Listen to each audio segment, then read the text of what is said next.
Hello, it's me, the one and only Wildhair83. Thank you so much for joining me. It has been too long. I've been trying to get this thing done, and I've been having too many issues and problems, but finally, I get to come to you with my Book of Souls review. And I've got my phone set to off. No notifications, off.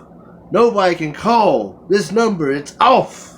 God damn it, I've dropped off the face of the fucking planet just long enough to do this review with no interruptions.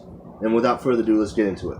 Okay, so this album came out 6 years ago, October 2015. When I got it, I was immensely impressed with it. I originally got the collector's edition CD. Actually, and before this, I bought the CD itself, the double CD, the regular double CD. So I bought this album 3 times now, and I love it.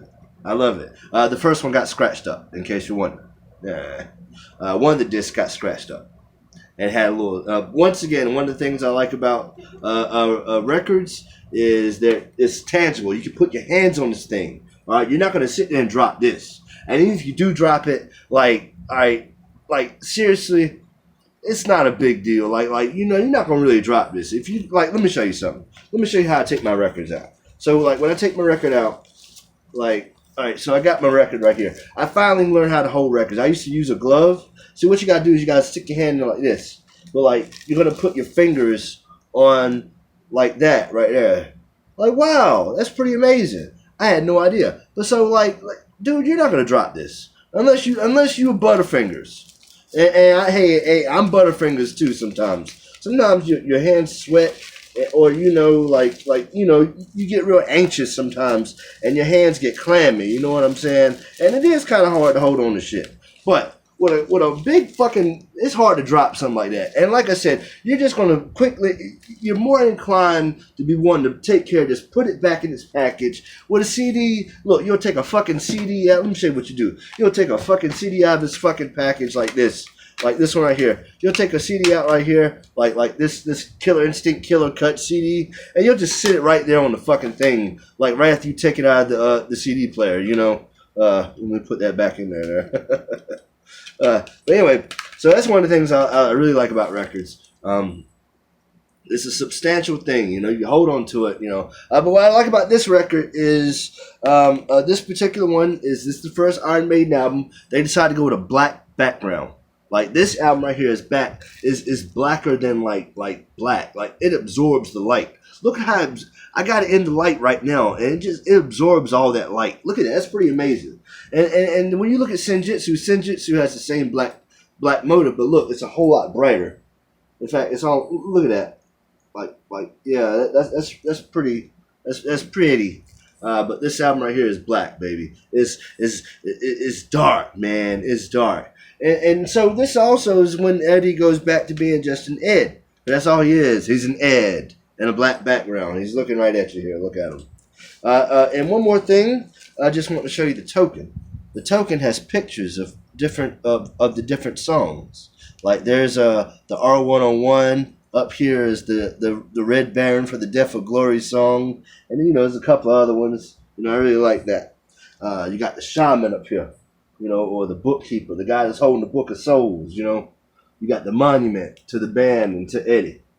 And then you got Eddie sitting there ripping his heart out for you and giving it to you. That is fantastic. I love that shit. So the artwork, is great. Senjutsu had some great artwork. The samurai thing and all that. I like that. But this right here, I like it just a little bit more. And it's weird because I don't typically go for stuff like this. Normally, I would definitely go for the Senjutsu. If you would have put, years ago, if you would have put both Eddies in front of me and say which one I like the most, hell yeah, I'd go with the damn Senjutsu Eddie. Fuck yeah. But I don't know, man. When I first saw this Eddie, when I saw it, I got the T-shirt and everything, man. I love this Eddie. This is my favorite one. He ripping his heart out and giving it to you. To me, that's the baddest Eddie. Eddie's done had his brains ripped out. He's done fucking been executed. You can't fuck with Eddie no more, Just saying. The album starts off. If eternity should fail, this is a great song to start a record with. This is how you start a record, okay? This is how you start an album. Like, it's got a beautiful little intro, and then by the time the song like kicks off, the guns are blazing, the engines are firing, and then when it gets to the chorus, reefing to sail at the edge of the world, if eternity should fail, waiting in line for the ending of time, if eternity should fail. Badass shit. Anyways, then it's progressive. It goes through all that, and then when it gets to the end of the song, you got Necropolis telling you, "Good day, I am Necropolis." And he's telling the story about how he put his own bow and his own sons and shit. It gave them life and death and all this, and how what humanity he knew he's long forgotten, and eternity's nothing but a short wire. Badass shit. Speed of Light. I love that cowbell. I didn't really like the song when I first heard it. It had a video. The video was very cool. But the song when I first heard it, I didn't like it, but I like the cowbell. And the song is about all the galaxies in the universe are moving far away from each other at the speed of light. Yes, that's what the song's about. I'm thinking. The Great Unknown. I like the song. It sounds like snow falling. And the chorus is great. And it's got some dark subject matter. There's some fucked up shit going on in that song. I love it. It don't make me depressed, though. Unlike Senjutsu. Senjutsu just depressed the fuck out of me. Especially when we got to the lower half. But really, every song was kind of depressing. There was no hope on Senjutsu. There's no hope on Senjutsu. Senjutsu is a hopeless wasteland compared to this record. No joke. I'm sorry. Especially when you get towards the end, towards the bottom. Yeah. Every song on Senjutsu is like, damn, this shit's fucked up. And then it doesn't help the fact that the songs are like, the tempos are kind of low, and they don't have those hooks in them, and they don't have the just these, I don't know, there's not a lot of bright spots. Let's see here, the Red and the Black. Now, when the Red and Black, that's one of my favorite songs. That song there is just full of life. I like the parts where you are encouraged to sing along with whoa, whoa, whoa, whoa, whoa, whoa, whoa, whoa. I love it when you're encouraged to do that. I love it when they encourage you to do that. It makes it have a live feel. That's what it's supposed to be about, They didn't have a lot of that in Senjutsu for me. I don't think so. But yeah, I love the Red and the Black. Everything is great about the song. It's progressive as fuck. And it goes through all the parts, gets to the solo, and then they got that interesting instrument at the beginning. That's a nice little instrument. I like that. And then we're moving on to When the River Runs Deep. That to me, that's a motivational song. Talking about they done sold their soul. Like, lucky to be here is basically what that song is saying. When the river runs deep, baby. Like, I don't know what that really means, but it just encourages me to go on to the end. You ever see that poster where it's like this bird with a big mouth and it's trying to eat this frog, and the frog has got his arms outside the fucking mouth of the bird and is trying to choke the shit out of it. Yeah, so that's what that song screams out to me. When the river runs deep, like, don't give up, don't never give up, baby. That's the way it is, baby. I love it. The Book of Souls, title track of the album, is progressive. It starts off slow,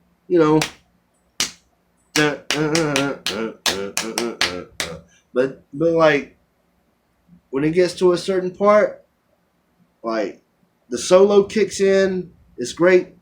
They're talking about all these different things. Talking about Forest of Kings. Talking about alien invasion. Talking about all kinds of crazy shit. But by the time they get to the Book of Souls, to me, I feel like I've just got finished listening to a theatrical play. If that makes sense. The solo was really good in that one. I like the solo. When they got to the end, those last couple of notes in the solo where they're playing off the bridge, the neck pickup, I'm guessing. Nice shit, man. Nice shit. It's got that real low frequency with it. The part before it goes.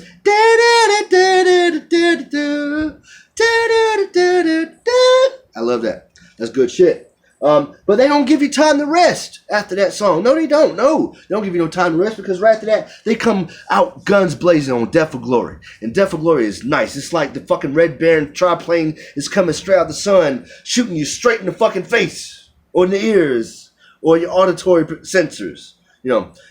Great song, man. Death or Glory, it's all the same. I love that song. And it's so singable, man. Talk about bullet got me in the brain. Inside I'm the king of pain.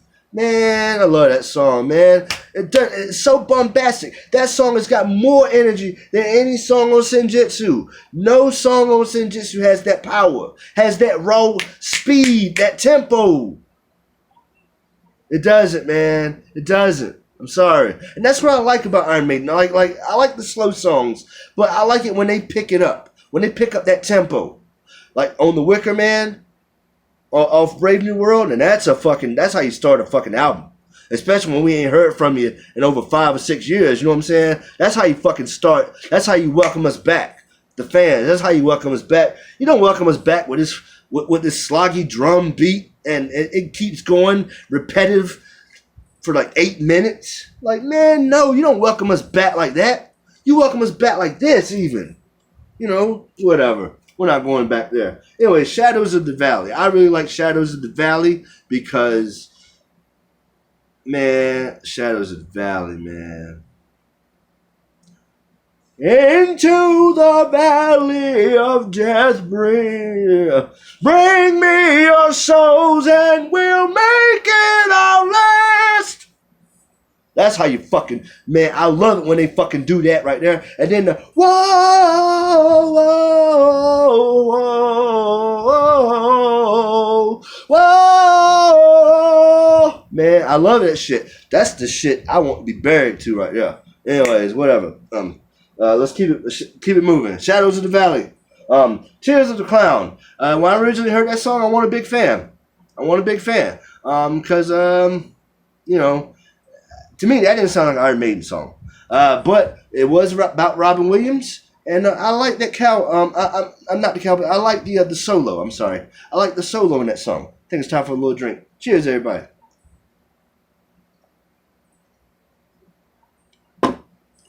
Now, The Man of the Sorrows, I thought that was the weakest song on the album. No disrespect to Dave Murray. He gets a writing credit on that song. And I don't think he got a single writing credit on Senjutsu. I love Dave Murray. Love you, Davey. But that song, I didn't really like it when I first heard it. I appreciate it more now, especially after COVID came through, and made us all at home alone and feel like nobody don't give a shit about you. That's what the song's about, But I like it. Empire of the Clouds, I ain't got to say too much more about that. I think there was somebody that said that they didn't really like that song. They said that song took the biscuit, as they say. Now I'm assuming they meant the shit biscuit. All I got to say about that is that's cool. I like the song because for the fact that it sounded epic. It was an epic piece. It started off real nice, telling you a nice story, man. About brandy and cigars, motherfuckers kicking back, having a good time, sitting back kicking, drinking and smoking and shit, and then all of a sudden, dun dun dun dun dun dun dun dun dun. That shit, dude, that is what I love the most about that song. That song, it just had a moment where, like, I think I said this in my last video, but it had a moment where it was like, yo, them motherfuckers are fucked, and I don't mean that in a derogatory, like in a negative way. I mean, like, with sympathy, with empathy. Like, damn, man, them motherfuckers fuck, man. Like that, But I ain't gotta say too much more about that. Empire of the Clouds. It's the longest song Iron Maiden's made. It's a very long song, and there's a lot of different parts. And I appreciate shit like that. To me, that's what Iron Maiden was always about. Phantom of the Opera. Seventh Son of a Seventh Son. Hell, even When the Wild Wind Blows, I like that song. I love that song. That song about two fucking idiots. Well, it's a bunch of fucking idiots sitting there preparing for the end of the world, and They're sitting there preparing for the end of the world. They're sitting there getting the shelters all prepared, all stacked up full, you know, because, oh, the end of the world, oh, the end of the world, oh no, oh no. And then all it is just a little earthquake. And then they get all fucking, oh no, the sky is falling. And they drink poison and die. But then the whole rest of the world lives on. But these fucking idiots, they done poisoned themselves because they were bitches. And they're like, holy shit, we spent all our lives waiting for the moment of the end of the world. And now we're such bitch-ass cowards. We're just going to just get rid of ourselves. Like, yeah, that's some fucking stupid shit. But good song, though. Love it. Love it. I am Wildhead83. Thank you so much for putting up with me. And my final thoughts, my final words. This album is better than this album. Take it or leave it. That is my opinion. In fact, you know what else is better than Senjutsu? You know what else is better than Senjutsu? This. Yeah. Oh, I'm sorry. If you want to be dark and put me in a depressing ass mood, you know, I'm sorry, Iron Maiden, but they did it. You did it before, but at least you did it with style. Okay, look, this album right here is better than Senjutsu. Why? Because if you're gonna be dark, if you're gonna go to the bowels of the soul, you know, like you did in this one, like, come on, Senjutsu just felt like it was a cheap attempt to go back here, even with some of the sounds. They borrowed a lot of the sounds from this album. I went back and listened to it. The only thing missing from Senjutsu is Blaze Bayley. No disrespect to Bruce Dickinson, but the album was so depressed, like it had such a low energy level. You know, does that make sense? That it was screaming for Blaze Bayley to be up there. Now, that's all I gotta say about that. Senjutsu's okay. You know, I love Iron Maiden no matter what, because to me, when I first heard them, it was like hearing music for the first time. So, but I just want another album, you know. And don't make me wait no more goddamn fucking 6 years, another 6 years to get another album, man.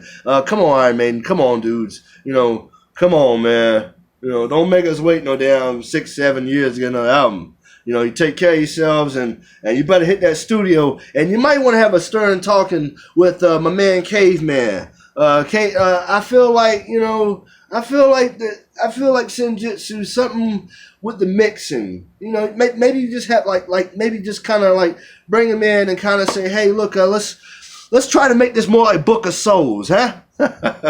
So I don't care, do what you want to do. I'm Wildhead83. Thank you so much for joining me, listening to me, put up with me and my bullshit. And Iron Maiden, up the irons. Catch you next time. Peace.